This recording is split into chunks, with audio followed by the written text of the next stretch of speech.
Shalom Aleichem. Alechem Shalom. You see, wherever a storyteller and a minstrel go out into the world, there's a call and response between the storyteller and the minstrel, so that we know if you are ready and open to hear our stories. But what we didn't tell you was that if that response is not hearty, from the heart, the storyteller and the minstrel go home.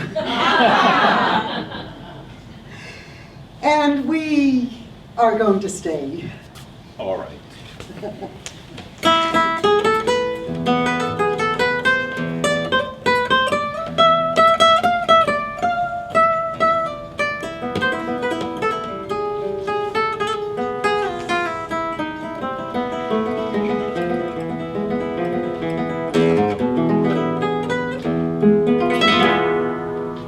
Shalom Aleichem, Malachei HaShalom.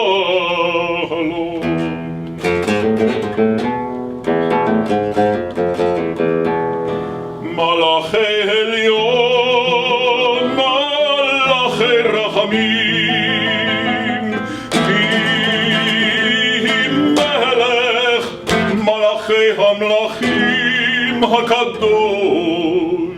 HaKadosh Baruch Hu.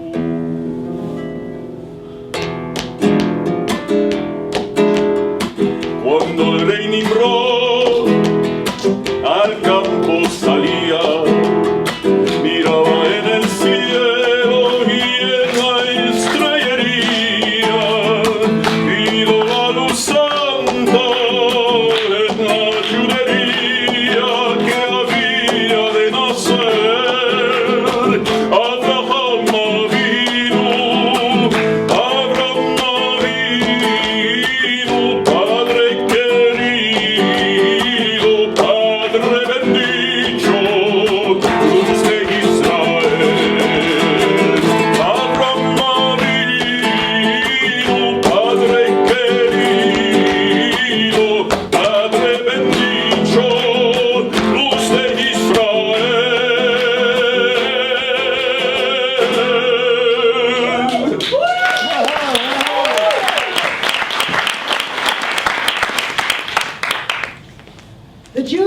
Storytelling people, and we're also a people who talk,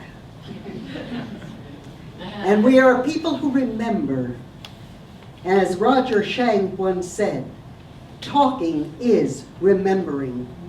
And the Jews also wrestle with questions, and we're going to ask you some questions, but one of the questions people ask me is, how do I choose the stories I tell?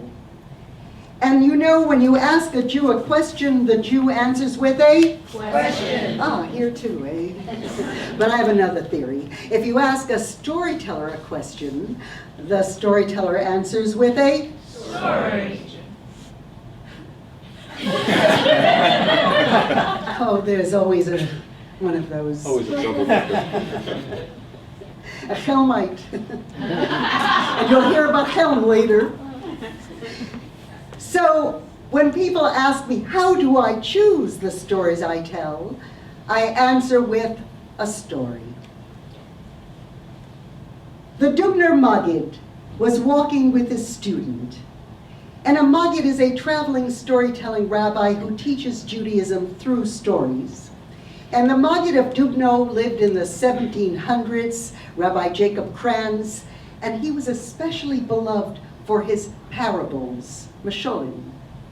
And the student turned and said, "Tell me, my teacher, my Rebbe, how is it you always have the perfect story to fit the subject that's being discussed?" And the Dubner Maggid looked at the student and said, "I'll answer that question with a story." For you see, a long time ago, a nobleman sent his young son to the military academy to learn how to shoot. After 5 years, the lieutenant was riding home on his horse. His chest was covered with medals, a diploma in his pocket, when he was riding through a small little village. And there he saw on the side of a barn 100 circles drawn in chalk. And in the center of each of those circles was a bullet hole. This lieutenant stopped his horse. He yelled out, "Who is this amazing marksman who could shoot 100 perfect bullseyes? I must meet him." Just then a child about your age walked across the road, and he looked up at the lieutenant on his horse and he said, "Oh, that's Narla. He's the town fool." "I don't care what he is," said the lieutenant. "Anybody who could shoot 100 perfect bullseyes must have won every gold medal in the world. Even I can't do that. I must meet him." No, you don't understand," said the child. "Narla doesn't draw the circle first and then shoot. First, he shoots. And then he draws the circle." "And that's the way it is with me," said the Dubner Maggid. "I don't just happen to have the perfect story to fit the subject under discussion. First, I listen to a lot of stories. I read a lot of stories, and I keep those stories in my head. And then when I find a story I especially like and need to tell, then I introduce the subject for which I have the perfect story." And so it is with me, with all storytellers. I happen to have a few perfect stories. And I understand that supper will be served after the program. A banquet. It's humor and Hokhma, wisdom, with a detour through Helm. And humor has been important to the Jews for centuries. It's humor that has helped to keep us alive, to survive. When Jews didn't have control or power in a society, which we really did for centuries, not politically, not economically, not religiously, where did we put our power, our control? Into stories, where we could recast them and reshape them. And that helped us. And so this is what happens in the folk tales, the humor, the play with words and wit and puns and all kinds of wonderful upside down surprise endings. And so too with folk songs. So that seems to be a perfect segue into introducing you to this brilliantly talented singer, classical guitarist. That's a funny guitar.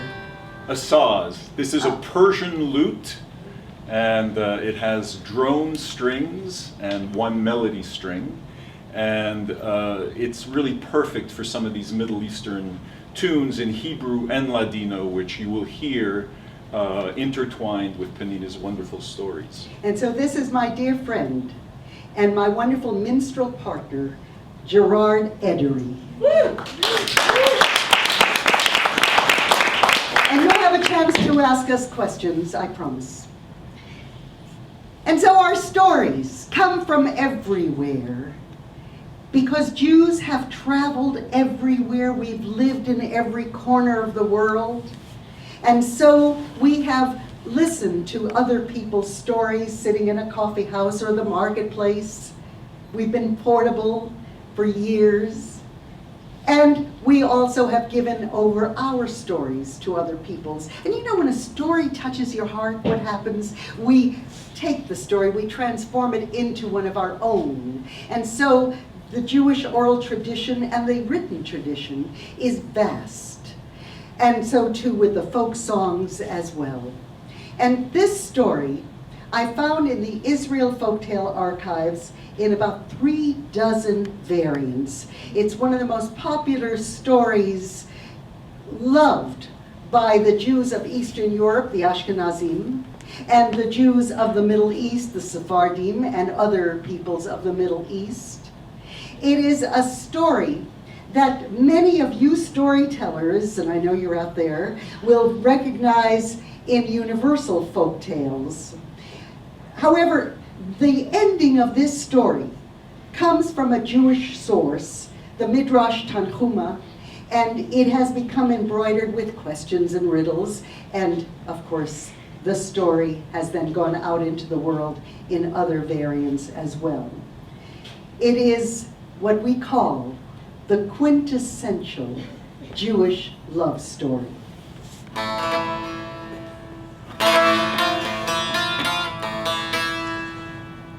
The bridegroom wants no money, but only the beautiful face of his bride of mazal alto y mazal bueno, high and good luck.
And an innkeeper, and they would come together at the end of the day's work and sit in the coffee house and talk. And what do they talk about? About life. And soon each friend began to argue that he understood more about life than the other friend. And they began to argue and to debate, and they finally decided to take this serious dispute to the Hokhma, the wise judge of that community. The two friends came before the Hokhma and told him about their dispute. And the Hokhma said to them, I'll be happy to resolve your dispute, my friends, yes, but on one condition, that you answer these 3 questions. What is the quickest thing in the world? What is the fattest thing in the world? And what is the sweetest thing in the world? Come back in 3 days' time with your answers, and I will resolve your dispute. The tailor went home and he thought, and he could not think of any answers. But when the innkeeper returned home, his daughter looked at his worried face and said, Father, what is wrong? And he told her about those 3 questions. Don't worry, Father, answer this way.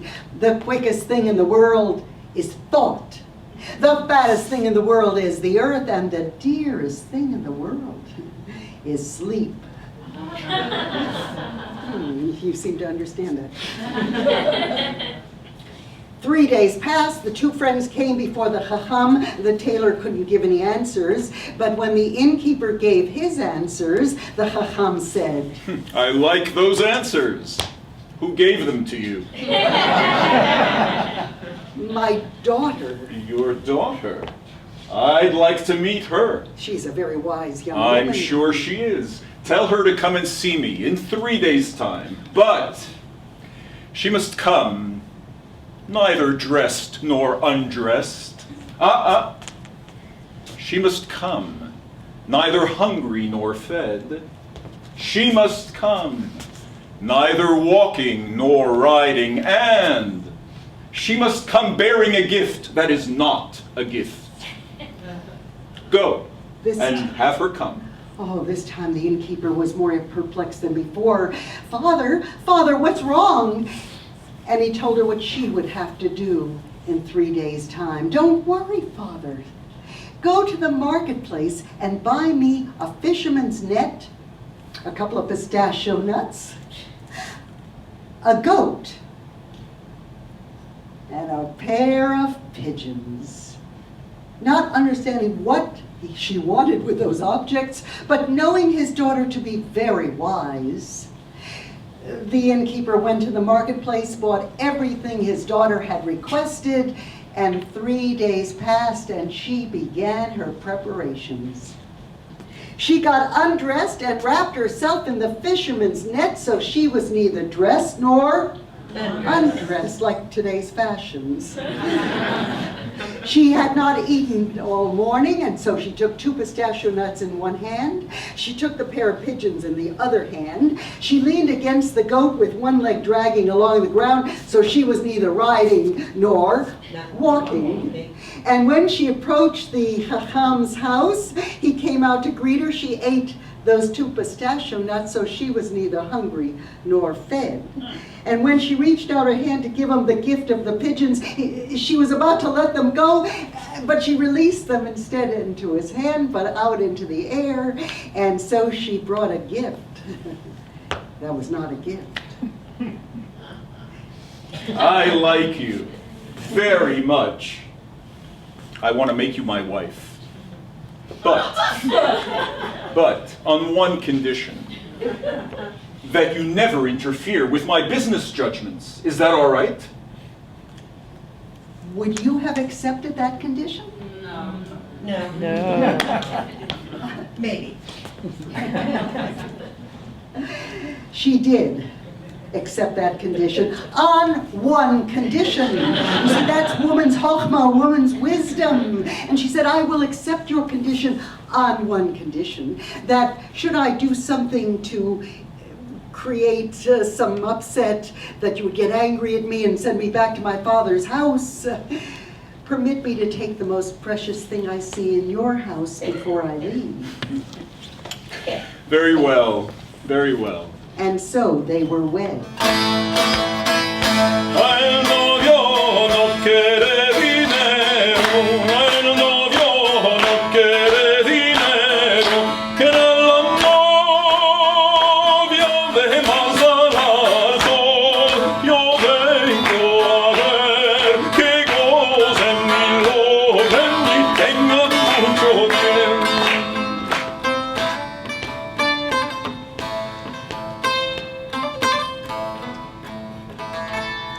Things went well with that couple for a couple of days.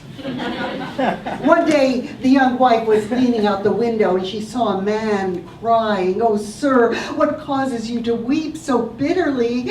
And he began to complain and said, "I own a barn with my partner. I keep my mare there, my horse. He keeps his wagon there.